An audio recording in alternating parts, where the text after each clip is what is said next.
முதலமைச்சர் ஸ்டாலின் தலைமையில் தமிழக அமைச்சரவை கூட்டமானது தொடங்கியிருக்கிறது. கூடுதல் விவரங்களை செய்தியாளர் பாஸ்கரிடம் கேட்கலாம். பாஸ்கர், வணக்கம். இன்றைக்கு என்ன மாதிரியான முக்கிய முடிவுகள் எடுக்கப்படும் என தகவல் வெளியாக இருக்கிறது? கூடுதல் விவரங்களை பதிவு பண்ணுங்க பாஸ்கர்.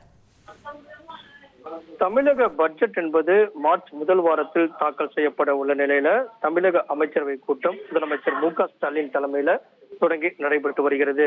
இந்த நிதிநிலை அறிக்கை என்பது பட்ஜெட் என்பது மார்ச் முதல் வாரத்தில் தாக்கல் செய்யப்படக்கூடிய முழு பட்ஜெட். அடுத்த ஆண்டு மே மாதம் தமிழகத்து சட்டமன்றத்திற்கான தேர்தல் நடைபெற உள்ள நிலையில இந்த பட்ஜெட் மீதான எதிர்பார்ப்பு என்பது அதிகமாக இருக்கிறது.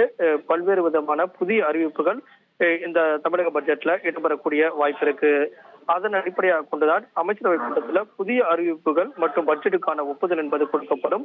அந்த வகையில பல்வேறு புதிய திட்டங்கள் இந்த அமைச்சரவை கூட்டத்தில் கலந்தாலோசிக்கப்பட்டு துறை ரீதியான கலந்தாலோசிக்கப்பட்டு முக்கிய முடிவுகள் தமிழக முதலமைச்சரால் எடுக்கப்பட உள்ளது.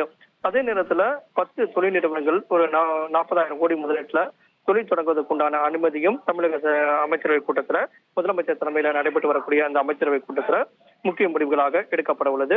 அதை தாண்டி மூன்றாவது முக்கிய விஷயம் என்னவாக இருக்கிறது என்றால், பட்டா இல்லாமல் சென்னை, திருவள்ளூர், காஞ்சிபுரம் உள்ளிட்ட தமிழகத்தினுடைய பல்வேறு பகுதிகளில் நீண்ட காலமாக அவர்கள் குடியிருப்புகள் இருந்து வருவார்கள். ஆனால் பத்திரம் இருக்கும், ஆனால் பட்டா இருக்காது. இதன் காரணமாக அவர்களுக்கு வங்கிகளில் கடன் கிடைக்கக்கூடிய வாய்ப்புகள் இல்லாமல் இருக்கும்.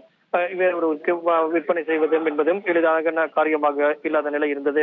இதை முறைப்படுத்தும் நடவடிக்கையாக தமிழக அமைச்சரவை கூட்டத்துல ஒன் டைம் செட்டில்மெண்ட் அடிப்படையில முறையான பட்டா இல்லாமல் இருக்கக்கூடிய அரசு நிலங்கள்ல குடியிருந்து வரக்கூடியவர்களுக்கான பட்டா வழங்கப்படுவதற்குண்டான முக்கிய முடிவுகள் எடுக்கப்பட உள்ளது.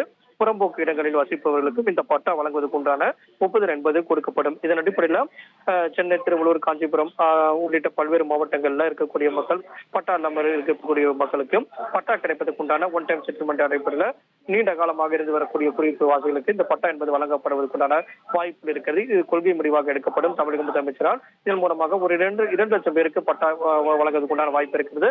தமிழகம் முழுவதற்கும் இருக்கக்கூடிய பகுதியில் பட்டா இல்லாமல் இருப்பவர்களுக்கான பட்டா வழங்குவதற்குண்டான நடவடிக்கை என்பது இந்த அமைச்சரவை கூட்டத்தில் முடிவாக எடுக்கப்படும் பட்சத்தில் அது குறித்தான அதிகாரப்பூர்வ அறிவிப்பும் இந்த அமைச்சரவை கூட்டத்துக்கு பிறகு வெளியாகும். தமிழக அமைச்சரவை கூட்டம் என்பது பட்ஜெட் மார்ச் முதல் வாரத்தில் தாக்கல் செய்யப்பட பட்ஜெட் தொடர்பான கலந்தாலோசிக்கப்பட்ட முக்கிய முடிவுகள் எடுக்கப்பட்டிருக்கக்கூடிய நிலையில் இந்த பட்டா தொடர்பாகவும் முக்கிய கொள்கை முடிவுகள் என்பது தமிழக அமைச்சரவை கூட்டத்தில் எடுக்கப்பட்டு அதிகாரப்பூர்வமாக அறிவிக்கப்பட உள்ளது.